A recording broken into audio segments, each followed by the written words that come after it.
Pemirsa, kesiapan kalangan manajemen, pengelola baik destinasi ataupun hotel dan restoran mesti diverifikasi terlebih dahulu dalam penerapan new normal di sektor pariwisata.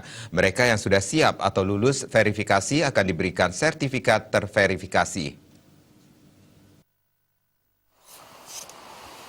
Kepala Dinas Pariwisata Karangasem Iketut Senanda Marta menyampaikan lebih dari 800 hotel dan restoran akan diverifikasi di Karangasem. Untuk tugas verifikasi itu, dibentuk tim terpadu. Selain dari kalangan asosiasi, misalnya Perhimpunan Hotel dan Restoran Indonesia (PHRI), Dinas Pariwisata, Pol PP, Badan Penanggulangan Bencana Daerah (BPBD), juga unsur kepolisian. Tim verifikasi di Karangasem sudah bergerak dan pekerjaan mereka berlanjut. Ketua BPC PHRI Karangasem, Wayan Karyasa, untuk hotel dan restoran sedikitnya 800 lokasi yang harus diverifikasi. Selain itu di Karangasem ada 77 destinasi wisata. Mereka diberikan checklist guna diisi mengenai ketersediaan prasarana protokol kesehatan, seperti sarana atau tempat mencuci tangan berupa keran air dengan sabun, adanya petugas yang mengukur suhu badan tiap orang yang masuk ke hotel atau restoran berupa termogan, hand sanitizer.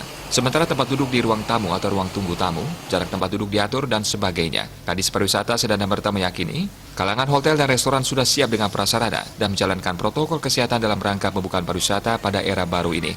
Menurutnya yang nanti agak perlu diperhatikan, pura sebagai daya tarik baik di Besaki ataupun Lempuyang.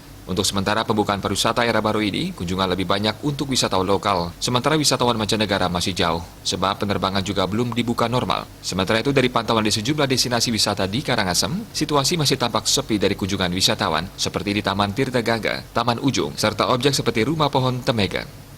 Bisnis Bali melaporkan.